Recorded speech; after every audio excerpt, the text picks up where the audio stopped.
Siem Reap. How do you do, everyone? My name is Kim Thonn, an English-speaking tour guide for Siem Reap and surrounding provinces. Today I'm back again in this video to show you one more spectacular ancient temple of Cambodia, which is located not so far from Siem Reap city center. It is just about 8 kilometers north of Siem Reap province. In the main tour or the small circuit of the Angkor Archaeological Park, just between Baksei Hill and the south gate of Angkor Thom. If walking from Baksei Hill, it is only 150 meters away. So this temple is one of the unattractive temple to the visitors among a lot of hidden temple in the Angkor complex. So today I would like to show you some brief history of this temple and also the meanings of the inscription that we found on the door jamb of this temple. This temple is called Baksei Chamkrong. The name is literally mean the bird who shelters under its wing. This is related to a Khmer ancient legend that talking about a king who tried to flee from Angkor Kingdom during a siege of the Khmer king, the ruling king at that time, and he was sheltered by the big eagle or the big birds under its wing. So this is what related to the Khmer legend, but you can learn it later. But most of Cambodian people have already heard about this legend or folk tale of Cambodia.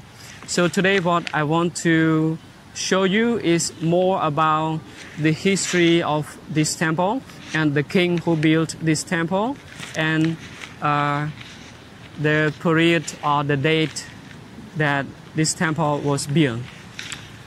This is a Hindu temple that was built in the early 10th century in the year 921 and finished in 968. So it was started by the reign of King HarshavarmanI and finished by the reign of King RajendravarmanII. So let us, who is the King HarshavarmanI? If talking about King HarshavarmanI, he was the oldest son of King HarshavarmanI, who was the first king built the first Angkor kingdom that named HarshavarmanI that have the Baksei Hill in the center. So King HarshavarmanI was the son of King HarshavarmanI, and his mother was a sister of King Jayavarman IV.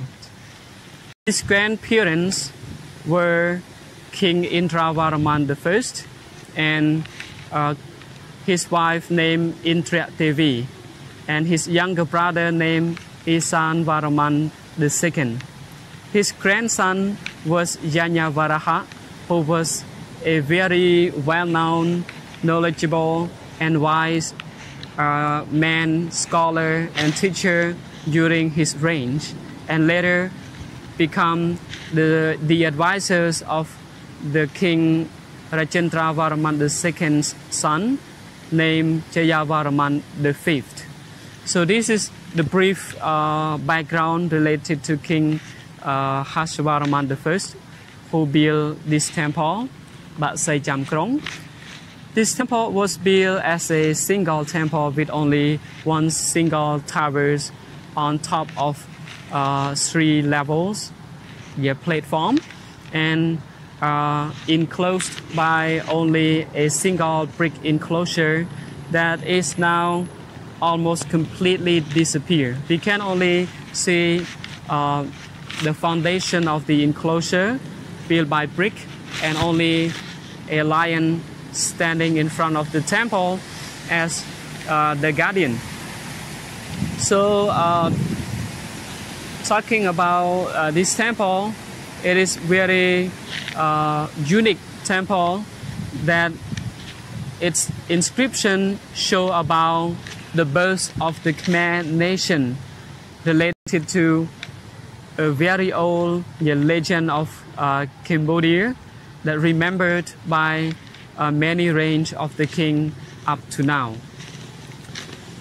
The inscription of this temple is one among 1,300 inscription or stele that we found from ancient Cambodia, and it stated about the King Jayavarman II, Rajendravarman II, and Harshavarman I himself, and also related to the birth of Khmer nation, which from the combination or the union between an ascetic named Kampu and the most beautiful name named Mera. So the combination between Kampu and Mera, his name is Kampu Swayampu, mean the man or someone who born from himself. So no one give birth to him, but he born from himself. So this is the combination between Kampu and Mera, made it Khmer, or made it Cambodia, as we call our country nowadays. Kampu and Mera to Cambodia. This is very important evidence about the name of our country that we call it today, and everybody calls it as Cambodia or Cambodia in English. So on top of this temple, we still find very beautiful carved lintel, and also two sides of the inscription that's still on the still in good condition on the door jambs opening to the east direction. So the main entrance of this temple is from the east direction, but it can be reached by any cardinal direction from the stairway, because there are 4 stairways that reach the top from all the cardinal direction. So now I would like to show you something that is remaining on top of this ancient temple of Cambodia, and let's see the style of the temple, and also let's read the inscription of this temple with me. Okay, so let's go now.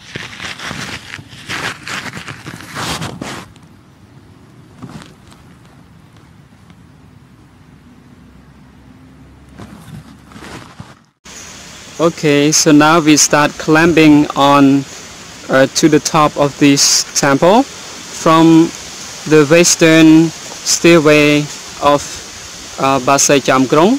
So it looks really steep and very narrow lateral steps. So it needs a lot of attention and taking care of yourself, and watch your steps, because it may collapse eventually and easily. So every tourist who come to visit this temple and wish to reach the top of the temple need to take care of yourself. Take good care of yourself, and must be very highly concentrative to your step.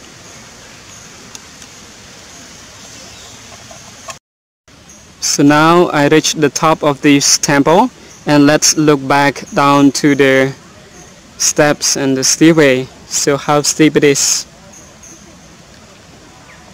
It looks really steep and very scary. So this is the view around the back of Baksei Chamkrong temple. This is from the west side, the west direction.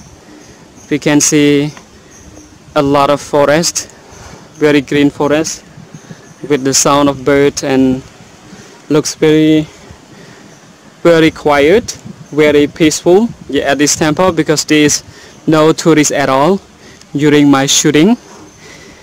And now let's see one of the 4 doors among 3 that we find it in good conditions right now, with the false door and the pilaster, the two pilasters, or some call it in Khmer like the diamond columns.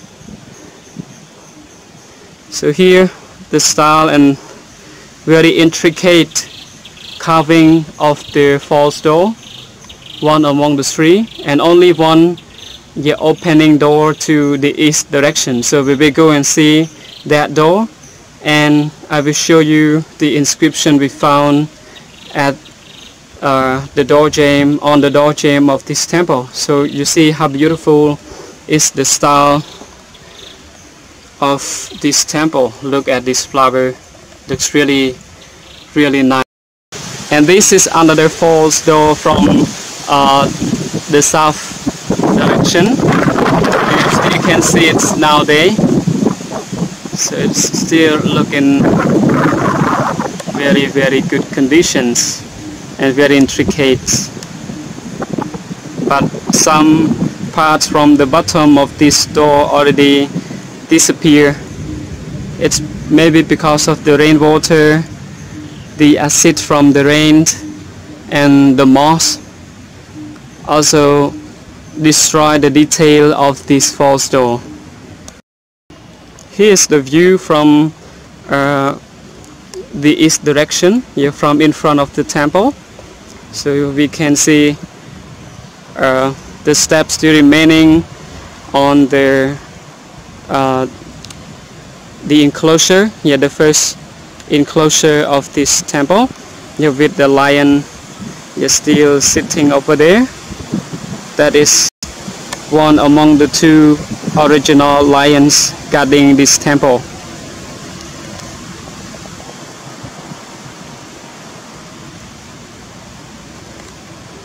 And let's see, this is the steep stairway from the east direction. Looks really steep. And now move back to the door. Move back to the main door of this temple, of Baksei Chamkrong temple.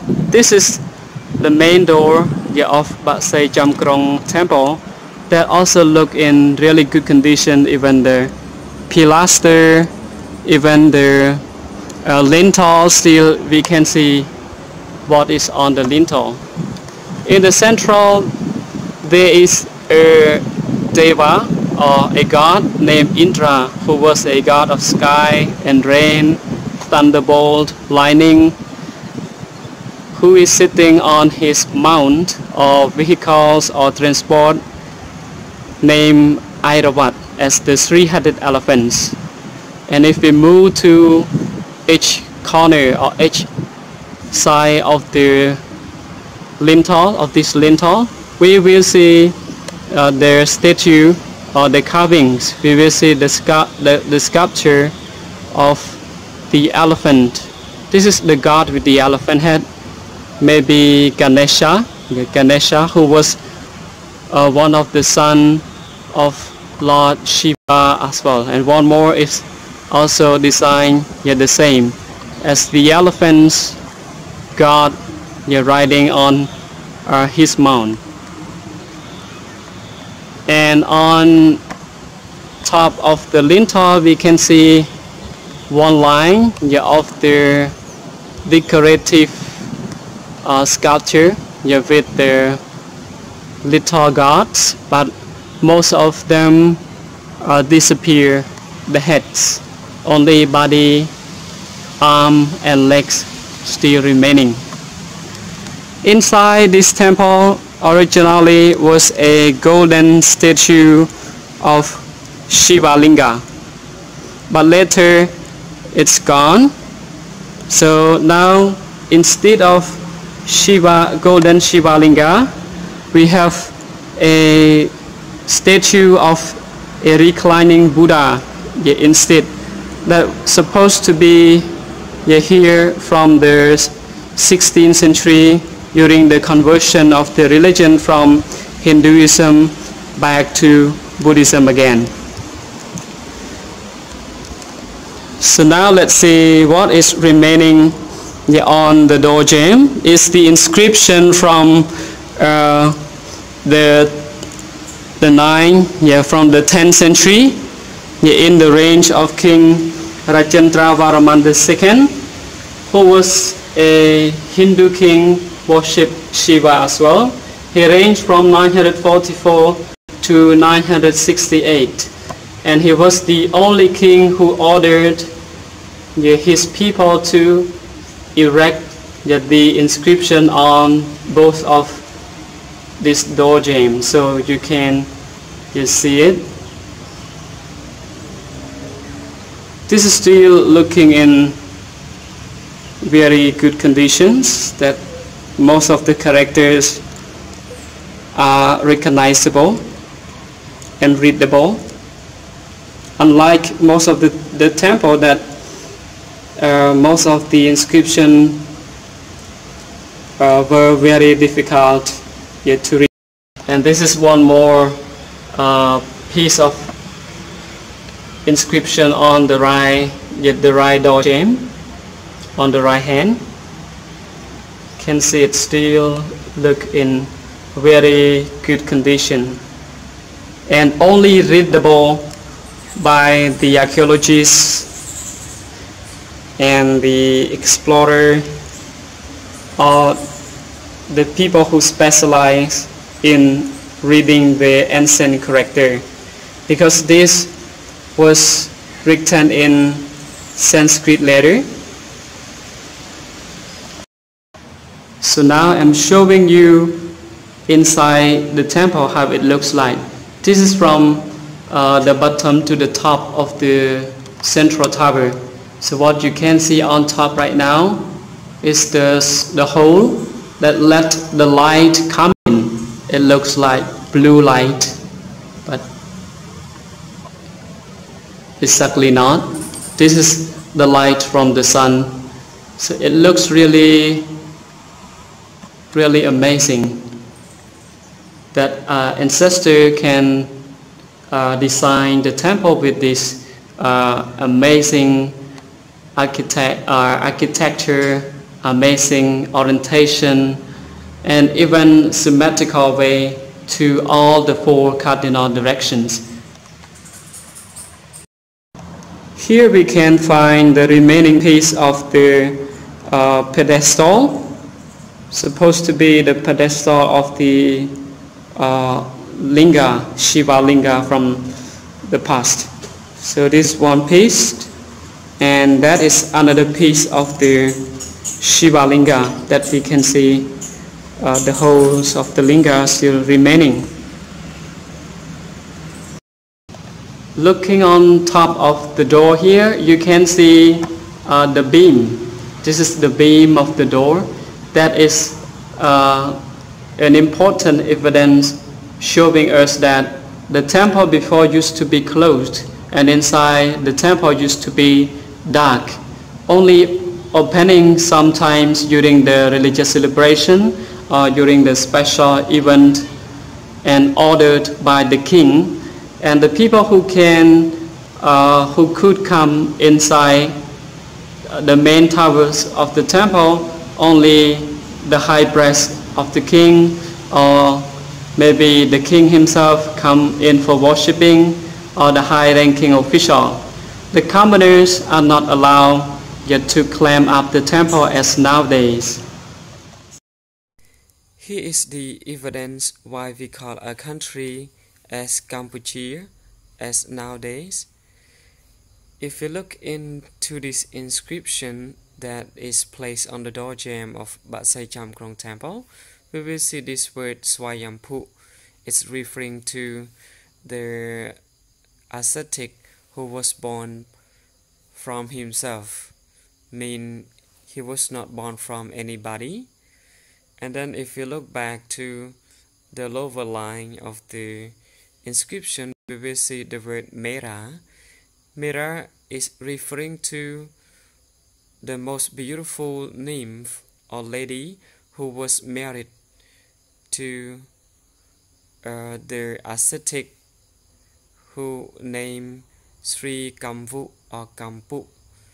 This is the reason why we call Cambodia nowadays as Kampuchea. So our ancestors were ascetic Kampu and the most beautiful name Mera. So all for now. Thank you very much everyone for watching my video from the beginning to the end, and hope you will enjoy this, and I will try to find more hidden temple in Cambodia to show you, and hope you will have more time to watch my video, and have to click like and share my video to your friends or to the people who you wish to share to, because this is really important for the history learners and the new generation who want to know the history of Cambodia. Because if looking for the history of all the temple I show you, it is a bit difficult to find the document. Even most of the book never mention the name or the history of all this temple. So thanks for supporting me and watching me, and always give me some good advice and comment in my video.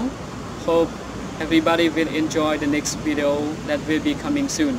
So at the end, I would like to say thank you so much for watching, and wish you good luck and have peace in your mind. Thank you and goodbye.